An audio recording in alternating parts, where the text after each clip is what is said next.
Hello guys అందరికీ. Welcome to our channel movie with Vivek. The Sabarmati reporter movie review చూసేదానికంటే ముందు గూడా మీకొక డిస్క్లైమర్ అండి. ఈ మూవీ వచ్చేసి based on true events. So, ఈ మూవీని ఎవరైనా ఇన్ఫర్మేషన్ కోసం చూడాలి అనుకుంటే మీరు ఖచ్చితంగా చూడొచ్చండి.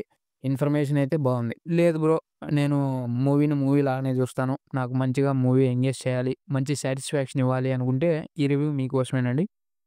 ఇక ఈ మూవీ అయితే జీ5లో తెలుగులో స్ట్రీమ్ అవుతుంది. రన్ టైమ్ వచ్చేసి 2 అవర్స్ ఉంటుంది అప్రాక్సిమేట్‌గా. ఇక ఈ మూవీ యొక్క ప్లాట్ లైన్ వచ్చేసి 2002లో ఒక ట్రైన్ యొక్క బోగీ అనేది కాలిపోతది. కానీ హైయర్ పొజిషన్స్‌లో ఉన్న వాళ్ళందరూ గూడా ఆ బోగీ కాలిపోవడం అనేది ఒక యాక్సిడెంట్‌గా అందరిని నమ్మిస్తా ఉంటారు ప్రజలందరిని.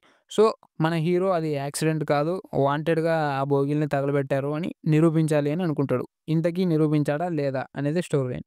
ఇక ఓవరాల్‌గా మూవీ ఎలా అనిపించింది అంటే, ఇదొక డీసెంట్ వాచబుల్ మూవీ అండి. అంటే ఈ మూవీ వచ్చేసి బేస్డ్ ఆన్ ట్రూ ఈవెంట్స్ కాబట్టి, ఎక్కడా కూడా ట్విస్ట్స్ గాని, టర్న్స్ గాని అలాంటివేమి ఉండవు. మూవీ మొత్తం స్ట్రెయిట్ ఫార్వర్డ్‌గా ఉంటది. ఇక క్లైమాక్స్‌లో వచ్చే ఆ కోర్ట్ సీన్ అయితే మళ్ళీ రిపీట్ వేయాలనిపిస్తదండి. అంత బావుంటది. పర్ఫార్మెన్సెస్ వైస్ హీరో గారు యాజ్ ఇట్ ఈస్‌గా మంచి పర్ఫార్మెన్స్ ఇచ్చారు. మిగతా వాళ్ళందరూ గూడా చేశారు. బీజీఎం అయితే కొన్ని చోట్ల పర్వాలేదు, కొన్ని చోట్ల బాలేదు.